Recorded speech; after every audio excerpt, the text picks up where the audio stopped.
Jumpa lagi sobat, melanjutkan kisah sepasang ular naga di satu sarang. Untuk sobat semua, salam sejahtera dan bahagia untuk Anda keluarga.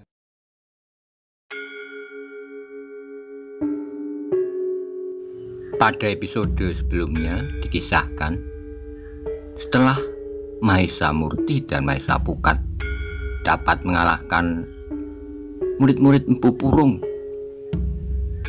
yang berjumlah 7 orang, kemudian Ki Buyut menyarankan untuk Mahendra dan rombongannya segera menyingkir, minta perlindungan ke barak prajurit Singosari. Mereka pun kemudian meninggalkan Banjar Ki Buyut dan menuju ke barak prajurit Singosari. Bagaimana kisah selanjutnya? Simak bersama-sama. Mahesa Agni, Witantra, Mahendra serta kedua anaknya dapat memahami keterangan itu, dan mereka pun memang tidak melihat cara lain kecuali menghancurkan kekuatan mereka. Sementara itu, Ronggowuni dan Mahesa Cempaka telah menjadi semakin dekat dengan barak para prajurit Singosari. Mahesa Bungalan yang melihat mereka dari kejauhan menjadi berdebar-debar karenanya. Dengan tergesa-gesa, ia menjumpai Senopati Singosari yang memimpin prajurit di barak itu. Dengan singkat, ia memberitahukan bahwa yang datang itu tentu tuanku Ronggowuni dan Mahesa Cempaka. Apakah benar-benar mereka? Senopati itu menjadi berdebar. Ya, tapi jangan kau beritahukan prajurit-prajuritmu lebih dahulu. Mungkin itu tidak dikehendaki oleh tuanku Ronggowuni dan Mahesa Cempaka, berkata Mahesa Bungalan. Jadi, siapkan mereka, terserahlah. Apa saja alasanmu, kita akan menerima mereka di barak ini. Senopati itu mengerutkan keningnya. Kumpulkan para prajurit, letakkan mereka di tempat yang sudah ditentukan. Kau tidak usah memberikan isyarat bagi prajurit-prajuritmu yang tersembunyi, karena kau masih mempunyai waktu memerintahkan 2 orang penghubung datang kepada mereka. Dan aku akan menjemput mereka. Senopati itu termenung sejenak, namun ia pun kemudian mengangguk, katanya, baiklah, aku akan mempersiapkan para prajurit tanpa alasan sekalipun. Mahesa Bungalan pun kemudian meninggalkan Senopati itu dan bergegas menyongsong iring-iringan kecil yang menuju ke barak itu. Dalam pada itu, anak-anak muda yang mengalami perlakuan kurang baik dari Mahesa Murti dan Mahesa Pukat telah sampai ke padepokan Empu Purung. Kepada pemimpin kelompok mereka melaporkan apa yang telah mereka alami. Pemimpin kelompoknya menjadi marah karena penghinaan itu. Apalagi ketika para cantrik mendengarnya pula bahwa 2 orang anak muda sudah melukai 7 orang yang pernah mendapat latihan olah kanuragan di padepokan mereka. Siapa mereka itu? Bertanya seorang cantrik. Pedagang keliling. Mereka menjual dan membeli benda-benda berharga, pusaka-pusaka dan batu-batu bertuah, semacam akik dan sebagainya. Cantrik yang mendengar jawaban itu pun termangu-mangu sejenak. Namun terasa darahnya mulai memanas sebagai seorang cantrik pada sebuah padepokan yang disegani. Maka yang terjadi itu benar-benar merupakan sebuah penghinaan yang tidak dapat dimaafkan.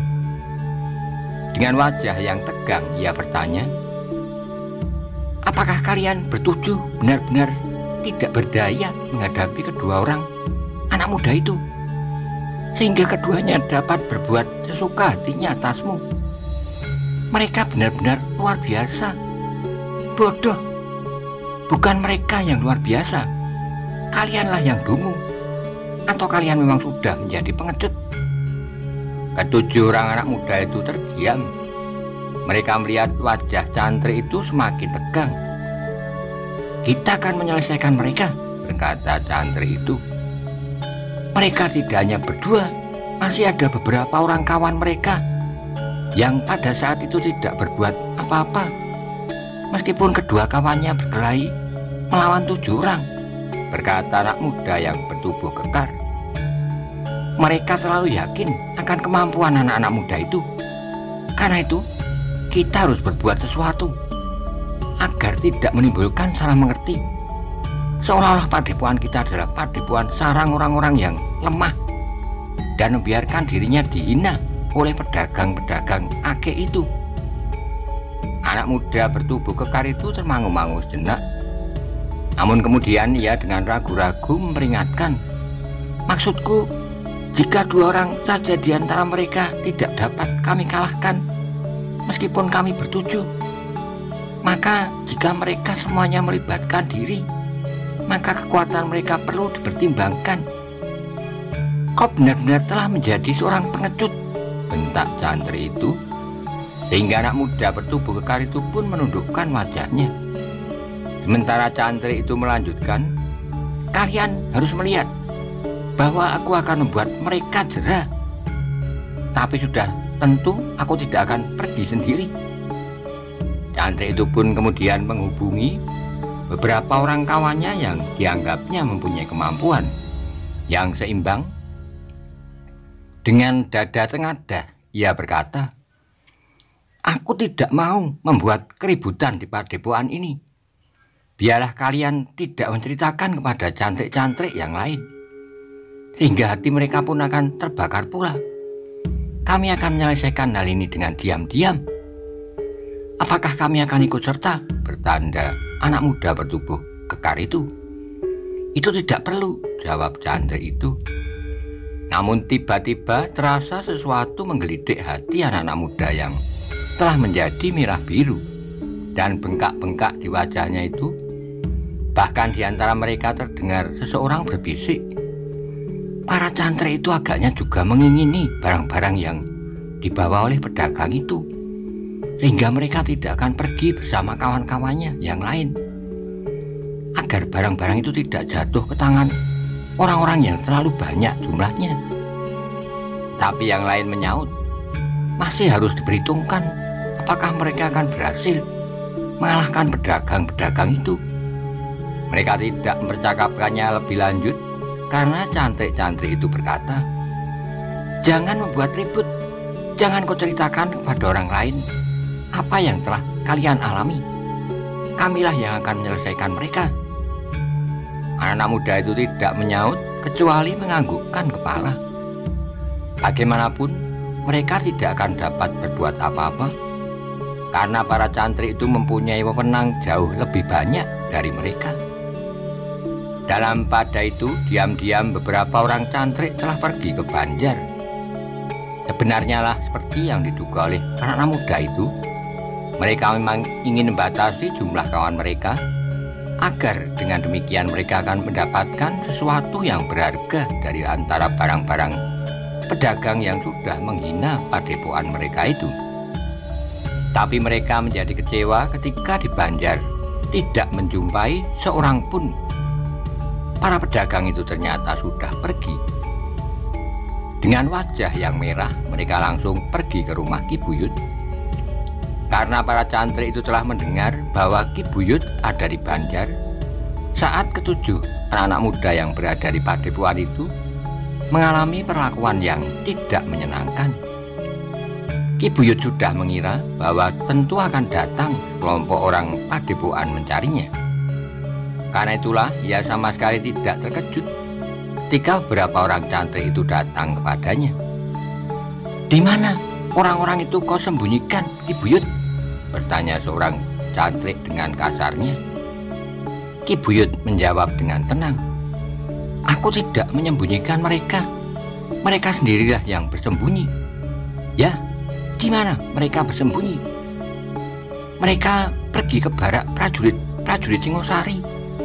Mereka mencoba mencari perlindungan di antara para prajurit itu. Wajah para cantrik itu menjadi tegang. Sejenak mereka termangu-mangu, Namun kemudian dengan lantang salah seorang dari mereka berkata, "Apakah kau tidak berbohong, Ki Buyut? Kami akan pergi ke barak itu. Jika Ki Buyut berbohong, maka Ki Buyut akan menyesal. Tetapi jika benar-benar mereka ada di barak, kami akan menuntut agar mereka diserahkan kepada kami." Ki Buyut mengerutkan keningnya. Sejenak ia berpikir, apakah para santri itu benar-benar berani datang ke barak prajurit Singosari dan menuntut agar orang-orang yang berlindung di barak itu diserahkan kepada mereka. Jika demikian, apakah kira-kira yang akan dilakukan oleh para prajurit Singosari? Selagi Ki Buyut itu termangu-mangu, maka para santri itu pun menjadi tidak sabar. Salah seorang dari mereka membentak, "Hei, kenapa kau termenung? Apakah kau telah membohongi kami?" "Tidak," sahut Ki Buyut, "aku tidak bohong. Aku berkata sebenarnya bahwa mereka ada di barak." Seorang cantrik yang berwajah kasar berkata, "Marilah kita buktikan. Apakah orang-orang itu benar-benar berada di barak? Jika benar, apa salahnya kita minta mereka? Karena kita mempunyai persoalan dengan mereka. Tapi jika tidak," desis yang lain, "maka aku tidak akan dapat memaafkan Ki Buyut. Meskipun ia dianggap orang tua di perdukuhan ini, namun ia sama sekali tidak pantas untuk dihargai." Ki Buyut menjadi tegang, tetapi ia tidak menjawab sama sekali. Sejenak kemudian, beberapa orang cantrik yang memiliki ilmu cukup dari Padepokan Pupurung telah meninggalkan Ki Buyut. Menurut pengamatan Ki Buyut, kemudian mereka benar-benar telah pergi ke barak untuk menuntut agar para pedagang itu diserahkan kepada mereka. Seperti yang mereka katakan, maka para santri itu memang benar-benar pergi ke barak. Ketika mereka melihat dua orang penjaga bersenjata telanjang di muka barak, salah seorang berkata, "Mereka hanya berdiri untuk menakut-nakuti orang lewat. Tidak ada yang mereka lakukan di sana. Prajurit-prajurit itu kerjanya hanyalah makan, tidur, dan berguru tanpa henti-hentinya. Mereka tidak mempunyai pekerjaan lain. Aku tidak percaya bahwa mereka memiliki keberanian untuk menolak permintaan kita jika benar-benar orang-orang itu ada di barak." Yang lain mengangguk-angguk sambil tertawa, katanya, "Mereka adalah orang-orang malas yang bodoh. Singosari pun terlalu bodoh untuk mengangkat mereka menjadi prajurit. Mereka hanya menghabiskan makan dan belanja mereka tanpa berbuat apa-apa." Yang lain masih tertawa. Seorang cantrik yang kurus menyambung, "Kita akan mengambil semua barang yang mereka bawa. Jika mereka sudah menyembunyikan di barak itu, mereka harus mengambilnya. Tentu, dan anak-anak padukuhan yang malang itu tentu akan menjadi iri karena mereka tidak berhasil merampas barang-barang bertuah dari para pedagang itu." Para cantrik itu tertawa semakin keras. Mereka sudah membayangkan betapa wajah anak pedukuhan yang biru bengkak itu akan menjadi merah oleh perasaan iri. Namun sejenak kemudian langkah mereka mulai tertegun. Mereka melihat sikap prajurit yang bertugas itu agak berbeda dari kebiasaan mereka. Nampaknya keduanya berjaga-jaga dengan sungguh-sungguh, tidak dengan malas dan seakan-akan tanpa gairah sama sekali. "Mungkin karena ada beberapa orang yang minta perlindungan kepada mereka," berkata salah seorang dari cantrik itu. "Persetan," geram cantrik yang tertua. "Aku akan maksa mereka untuk menyerahkan orang-orang itu." Jenak kemudian mereka telah menjadi semakin dekat. Agaknya prajurit yang sedang bertugas dengan senjata telanjang itu telah melihat para cantrik itu mendekat. Dengan wajah yang tegang, maka kedua penjaga pintu gerbang halaman barak itu pun kemudian menghentikan mereka sambil bertanya, "Siapakah kalian? Dan apakah yang kalian kehendaki?" Kelompok kecil para santri itu termangu-mangu. Namun orang tertua di antara mereka pun segera melangkah maju sambil bertanya, "Di sana, apakah ada beberapa orang pedagang yang tadi datang kemari?" Prajurit-prajurit yang sedang bertugas itu termenung sejenak. Mereka sudah mengetahui serba sedikit persoalan yang sedang dihadapinya. Karena itu, maka salah seorang dari mereka pun menjawab, "Ya, kami sudah tahu persoalannya. Pedagang-pedagang yang akan dirampok itu memang ada di sini." "Dirampok? Siapakah yang akan merampok mereka?" "Anak-anak muda dari Padepokan Empu Purung. Apakah mereka kawan-kawan kalian?" Para cantrik itu tidak mengira bahwa prajurit-prajurit itu akan langsung sampai ke pokok persoalannya. Sehingga sejenak mereka termangu-mangu. "Nah, apakah maksud kalian? Minta maaf atau apa?" Cantrik yang tertua di antara mereka itu pun tergetar hatinya mendengar kata-kata para prajurit yang tidak disangka-sangkanya. Mereka mengira prajurit-prajurit itu akan mengangguk-angguk sambil tersenyum-senyum, mempersilahkan mereka dan bertanya dengan leher berkerut, apakah yang mereka kehendaki. Meskipun demikian, ia masih mencoba untuk menunjukkan pengaruhnya. "Kami memang mencari pedagang-pedagang itu karena kami memerlukan mereka." "Untuk apa?" "Itulah yang kami tanyakan. Sebab menurut perhitungan kami, akan dapat terjadi dua kemungkinan. Kalian akan minta maaf atau perlakuan kawan-kawan kalian, atau justru akan berusaha merampok mereka." Para cantrik itu menjadi semakin berdebar-debar.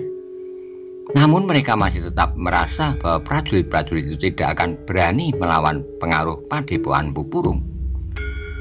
Sehingga karena itu justru cantrik yang tertua itu pun masih juga menjawab dengan lantang, "Apapun yang akan kami lakukan atas nama Padepokan Empu Purung, serahkanlah orang-orang yang telah menghina kawan-kawan kami." "Menghina?" Prajurit yang bertugas itu memandang cantrik itu dengan tajamnya. "Kenapa pedagang-pedagang itu menghina kawan-kawanmu?" "Bohong, kawan-kawanmu lah yang akan merampok mereka. Tapi 7 orang di antara kalian tidak dapat berbuat apa-apa, hanya menghadapi 2 dari 7 orang pedagang itu. Untunglah mereka masih tetap berperi kemanusiaan. Jika tidak, maka leher ke-7 orang kawanmu itu sudah dipenggalnya, sebagaimana ia menghadapi perampok-perampok di sepanjang perjalanan mereka." Hati para cantrik itu tergetar, bukan saja karena sikap prajurit-prajurit Singosari yang tidak diduganya, tapi juga karena cerita prajurit-prajurit itu tentang para pedagang yang melarikan diri dari Banjar dan mencari perlindungan di bara itu. Sekilas teringat oleh para cantrik itu bahwa seorang dari kawannya pernah mencari perkara melawan seorang prajurit muda di pasar, tapi kawannya itu sama sekali tidak berdaya. Tapi prajurit-prajurit itu harus menyadari bahwa mereka berhadapan dengan Empu Purung yang dengan jari-jarinya dapat menggugurkan gunung dan mengeringkan lautan, geram cantrik itu dalam hatinya. Namun agaknya prajurit-prajurit itu bersikap keras. Karena itulah maka cantrik yang tertua itu mulai mengancam, "Kisanak, lebih baik Kisanak menyerahkan orang-orang itu daripada kalian harus berhadapan dengan Empu Purung dan pasukannya. Kisanak harus mengetahuinya bahwa kekuatan Empu Purung tentu berlipat ganda dari sejumlah kecil prajurit yang ada di bara ini. Mungkin kau benar, tapi adalah menjadi kewajibanku untuk melindungi orang-orang yang merasa dirinya terancam oleh kejahatan seperti para pedagang itu. Tapi itu berarti bahwa kalian telah mengorbankan diri kalian karena kalian mendengarkan fitnah orang-orang yang sebelumnya tidak pernah kalian kenal itu." Prajurit itu mengerutkan keningnya. Namun yang seorang lagi tiba-tiba berkata, "Kami tidak keberatan jika kalian hanya sekedar ingin bertemu. Tapi di dalam bara ini dan di bawah saksi prajurit-prajurit Singosari." Wajah cantrik itu menjadi merah. Dengan suara paro, cantrik tertua itu bertanya, "Kalian tidak mempercayai kami?" Dan jawaban prajurit itu pun tegas, "Tidak, kami tidak akan percaya kalian." Wajah para cantrik yang merah itu menjadi semakin merah. Apalagi ketika prajurit itu pun kemudian berkata, "Nah, sekarang kami persilahkan kalian masuk menjumpai para pedagang itu Namun cantrik yang tertua itu pun mencoba untuk berkata tegas para cantrik. Tidak, aku tidak akan masuki barak prajurit Singosari. Aku memerlukan pedagang-pedagang itu. Masuklah, prajurit itu mendesak. Tidak. Namun para cantrik itu terkejut. Beberapa orang prajurit bersenjata tiba-tiba saja telah keluar dari regol sambil berkata, memandang mereka dengan tajamnya. Salah seorang dari mereka berkata lantang, masuklah, kau dengar perintah kami. Cantrik yang tertua itu menjadi gemetar menahan marah. Dipandanginya prajurit-prajurit itu dengan nyala di sorot matanya. Dengan suara yang tidak kalah lantangnya, ia berkata, kalian tidak dapat memaksa kami. Empu Purung akan menjadi marah dan bakar barak kalian dengan sorot matanya. Tidak akan berarti apa-apa, sahut pemimpin sekelompok prajurit itu. Senopati kami mampu menyiram api yang betapapun besarnya dengan air yang terlontar dari mulutnya. Gila, itu tidak mungkin. Kau mengigo juga tentang kemampuan Empu Purung. Sekarang masuklah. Kalian akan bertemu dengan pedagang-pedagang yang kalian cari. Persetan, cepat. Tiba-tiba pemimpin kelompok itu mengacungkan senjatanya. Kami dapat memaksa kalian meskipun kalian murid Empu Purung. Cantrik-cantrik itu tidak dapat membantah lagi. Mereka pun dengan segan terpaksa masuk di halaman barak itu. Diiringi oleh sekelompok prajurit, mereka langsung dibawa ke halaman belakang. Beberapa orang agaknya telah menunggu kedatangan mereka, diantaranya adalah Mahendra dan kedua anak-anaknya. Nah, itulah mereka. Tiba-tiba saja Mahesa Murti berteriak. Para cantrik itu mandang orang-orang itu dengan mata yang menyala. Di luar sadarnya salah seorang bergumam, kaliankah pedagang-pedagang gila itu? Ya, kami telah mencari perlindungan di sini. Sekarang katakan apa maksud kalian? Menuntut balas? Atau juga akan merampok kami seperti kawan-kawanmu yang menjadi merah biru itu? Jawab Mahesa Pukat. Wajah para cantrik itu menjadi merah membara. Ingin mereka meloncat dan mencekik kedua anak muda itu. Tapi mereka tidak dapat berbuat apa-apa. Di menyebelah mereka, prajurit-prajurit Singosari siap bertindak. Namun agaknya prajurit Singosari benar-benar telah mendapat keputusan untuk bertindak. Setelah Ronggowuni dan Mahesa Cempaka melihat sendiri perkembangan padepokan Empu Purung yang dapat dijadikannya gambaran bagi beberapa padepokan yang lain yang juga sedang mempersiapkan diri untuk melakukan gerakan serentak dalam kesatuan perintah Empu Baladatu.